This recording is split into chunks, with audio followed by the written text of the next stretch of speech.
tradition chinoise, nous avons 5 émotions de base associées aux 5 éléments. Chacune de ces émotions est extrêmement importante pour notre vie, car les émotions nous orientent sur ce qui est important pour nous, sur ce qui est signifiant et comment y répondre. Donc elles sont au cœur de notre vie. Il y a parfois une idée reçue comme quoi les émotions sont négatives, que quand nous sommes en excès d'émotions, nous devenons émotifs et ça nous paralyse, nous perdons nos moyens. Alors ça, c'est autre chose. En fait, quand nous n'avons pas accès à nos émotions, quand nous ne pouvons pas les accueillir et les accepter, et que dans ce cas-là, nous les refoulons, effectivement, nous pouvons passer à ce qu'on va appeler un excès d'émotivité qui nous désempare. Mais ça nous désempare parce que nous ne les accueillons pas, nous ne les écoutons pas et nous ne savons pas quoi en faire.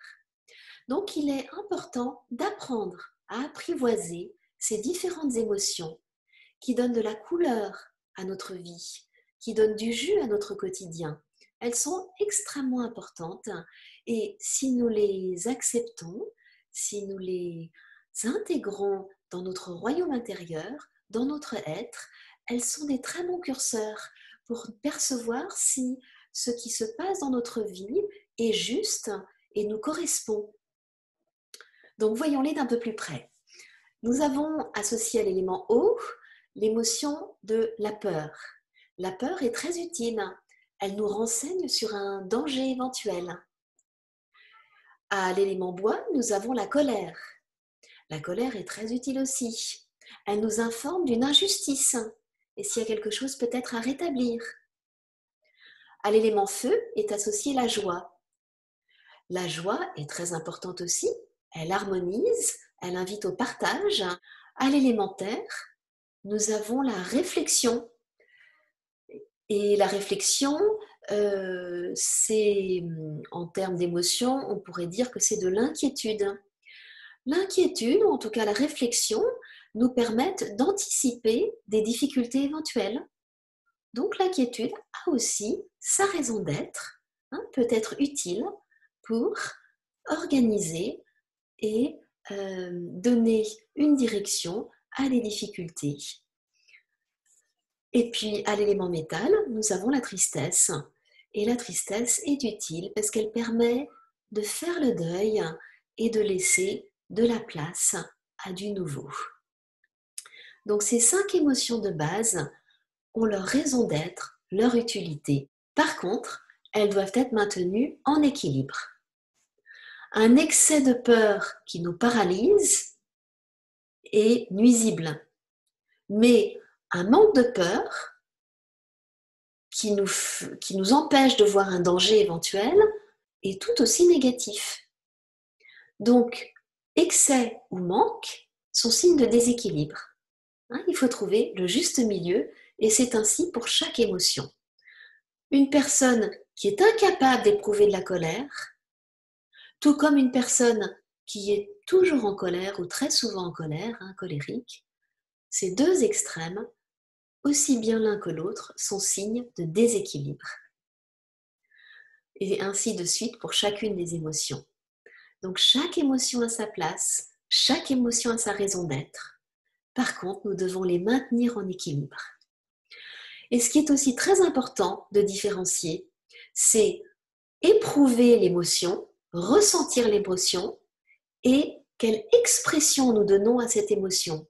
Comment est-ce que nous la traduisons dans notre environnement? C'est deux choses bien différentes. Toutes les émotions ont leur raison d'être, tout ce que nous éprouvons est légitime. Par contre, pas tous les comportements qui résultent de l'émotion sont acceptables.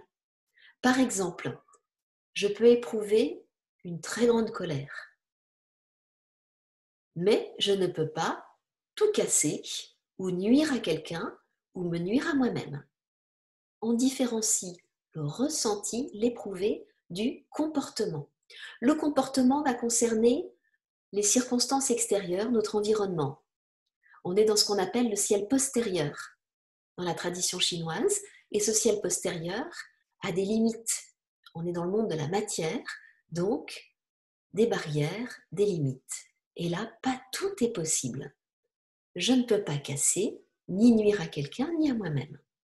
Par contre, dans le royaume intérieur, il est en lien avec le ciel antérieur, c'est-à-dire avec notre dimension illimitée. Et donc, dans notre royaume intérieur, tout est légitime, tout est possible. Donc ça, c'est quelque chose d'important probablement pour arriver à accueillir toutes nos émotions.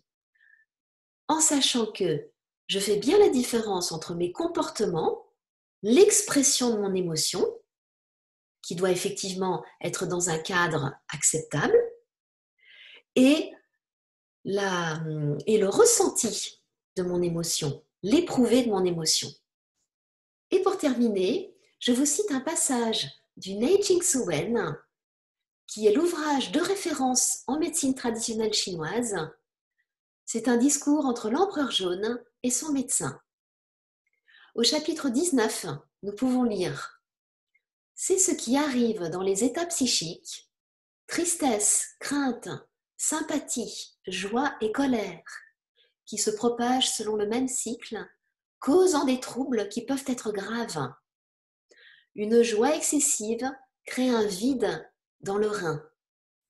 Et ainsi de suite, avec la colère dont profite le foie, la tristesse dont profite le poumon, la crainte dont profite la rate et la sympathie dont profite le cœur. » Voilà, donc nous voyons là un lien très étroit entre nos émotions et notre activité organique.